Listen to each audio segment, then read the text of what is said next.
आने वाला समय इतना भयावह है कि 29 में हो सकता है आपको देश का पहला मुस्लिम प्रधानमंत्री मिल जाए।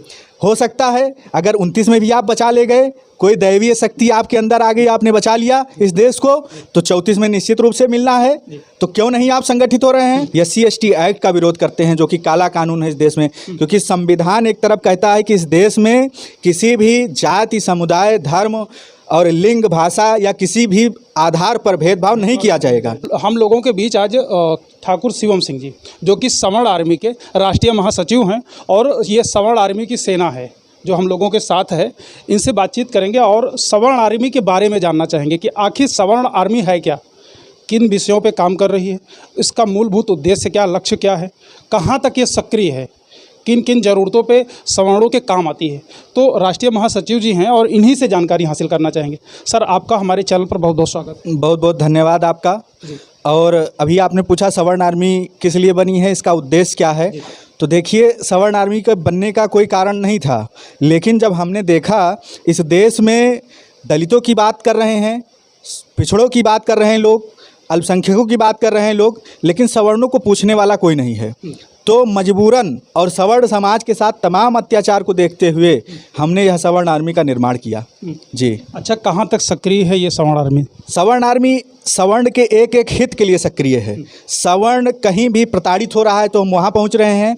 सवर्ण समाज के लिए उसके कोई भी मतलब उसमें अगर उसके लिए कोई दिक्कत समस्या होती है तो वहाँ पहुँचते हैं। दूसरी बात, हम जो मेन मोटो है सवर्ण आर्मी का वो यह है कि हम इस देश से आरक्षण का विरोध करते हैं, SC/ST एक्ट का विरोध करते हैं, जो कि काला कानून है इस देश में, क्योंकि संविधान एक तरफ कहता है कि इस देश में किसी भी जाति, समुदाय, धर्म और लिंग, भाषा या किसी भी आधार पर भेदभाव नहीं किया जाएगा। ठीक है, कानून में भी भेदभाव ना किया जाए, यह देश का कानून भी कहता है, लेकिन किस आधार पर ऐसे एक्ट बनाए गए, इसीलिए सवर्ण आर्मी इन एक्टों का भी विरोध करती है। ठीक है, दूसरा, हमारे भी समाज जैसे दलित आयोग है, पिछड़ा आयोग है, अल्पसंख्यक आयोग है, महिला आयोग है, ऐसे ही हमारे समाज का भी सवर्ण आयोग एक आयोग बने, जिससे हमारे लोगों की समीक्षा करके वह आयोग वहाँ तक रिपोर्ट प्रस्तुत करे कि हमारे समाज में क्या क्या कमियाँ हैं, उनका सुधार हो सके। अच्छा, आपके सवर्ण में है क्या क्या भाई, कौन कौन सी जाति आप लोग ले रहे हैं? ठीक है, सवर्ण में आप विरोध भी कर रहे हैं एक तरफ SC/ST एक्ट का,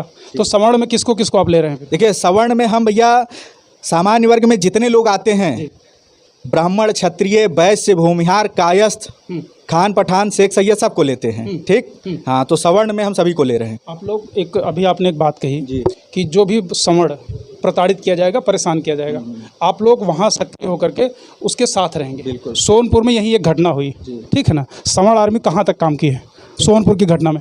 सवर्ण आर्मी ने सोनपुर की घटना में हमारे अध्यक्ष जी ने भी खूब आवाज़ उठाई, वहाँ से IG और सभी को फ़ोन पर टेलीफोनिक कांटेक्ट किया और बात किया और निर्देशित किया कि भैया ऐसी ऐसी घटना हो रही है और यह ना हो।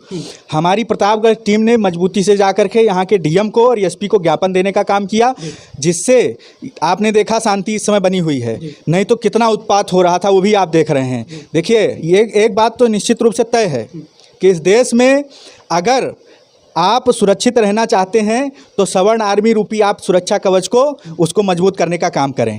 ठीक है, यही एक मोटो है। जी जी। अभी तो फिलहाल मैं आपको एक चीज़ और बता दूं, अभी चुनाव के बाद आप देख रहे होंगे जिस प्रकार से स्थिति बनी हुई है गंभीर रूप से, कई जगहों पर मुस्लिम आतंक हो रहे हैं। ठीक है, अभी सोनपुर की घटना ही आप देखिए, यहाँ पर एक पंडित जी ने जो है उन मौलाना साहब गए उनके घर में, उनकी पत्नी की मांग करने लगे तो पंडित जी भाई और उनसे मारपीट करने लगे, तो पंडित जी ने अपने बचाव में जो भी किया हो या जो घटना रही हो उसके विषय में और किसी की जानकारी नहीं है, वहाँ पर प्रशासन उसकी समीक्षा करेगा, फिर वो बताएगा कैसे क्या है। लेकिन उसके बाद आप देखिए कितनी संख्या में मुस्लिम समुदाय इकट्ठा होकर के निर्दोष लोगों को भी मारने और भगाने का काम किया, पथराव किया, लोग गाड़ियां तोड़ दी, घर तोड़ दिया, जानवरों को मार दिया गया। तो ऐसी स्थिति में आप बताइए कैसे रहेंगे। अभी आप देखिए स्थिति ये बनी हुई है कि अभी चुनाव के बाद आपने देखा चुनाव में लगभग 47-48 सीटें निकली मुस्लिम समुदाय की। ठीक है, अभी मैं एक वीडियो सुन रहा था, एक संत जी कह रहे थे कि अभी तो ठीक है फिलहाल स्थिति, 24-25 में, लेकिन आने वाला समय इतना भयावह है कि 29 में हो सकता है आपको देश का पहला मुस्लिम प्रधानमंत्री मिल जाए। हो सकता है अगर 29 में भी आप बचा ले गए, कोई दैवीय शक्ति आपके अंदर आ गई, आपने बचा लिया इस देश को, तो 34 में निश्चित रूप से मिलना है। तो क्यों नहीं आप संगठित हो रहे हैं? क्यों आप एक दूसरे में बिखरे पड़े हैं? क्यों आपको क्या यह दृश्य नहीं दिख रहा है? क्या आप नहीं सजग हैं? आने वाली स्थिति इतनी भयावह है, अगर एक बार ये प्रधानमंत्री हो गए तो फिर आपके खिलाफ तमाम ऐसे कानून बनाएंगे जिसमें आपको पुनः जजिया जैसे कर और टैक्स देने पड़ेंगे, समझ रहे हैं? और आपके खिलाफ ऐसे कानून आएंगे जिसमें आपको गुलाम बनाया जाएगा, आपकी स्त्रियों को हरम में डाल दिया जाएगा, समझ रहे हैं? तो आप सजग हो जाइए, मैं पहले से बता रहा हूँ। हाँ, सवर्ण आर्मी का लक्ष्य क्या है? कहाँ तक जाना चाह रही सवर्ण आर्मी? देखिए, सवर्ण आर्मी सवर्ण के हित के लिए सड़क से संसद तक हर जगह जहां भी जैसी भी स्थिति बनेगी वैसा वह कार्य करेगी। इसी सोनपुर के प्रकरण को लेकर के आप लखनऊ से यहाँ तक आ गए? जी, सोनपुर का भी प्रकरण था और हमें अपने पदाधिकारियों से बैठक भी करनी थी, क्योंकि देखिए अभी स्थिति हम देख रहे हैं लगातार, प्रतापगढ़ हो, श्रावस्ती हो, देवरिया हो, बस्ती हो, गोरखपुर हो, सुल्तानपुर हो, तमाम ऐसी जगहों पर हमने यह स्थितियां देख ली हैं कि समाज को किस प्रकार से टारगेट किया जा रहा है। तो इसी कारण से हम हर जिले में जा कर के और अपनी बैठक कर रहे हैं और अपने समाज को मजबूत करने के लिए अपनी टीम को मजबूत कर रहे हैं, बना रहे हैं। धन्यवाद, आपने समय दिया।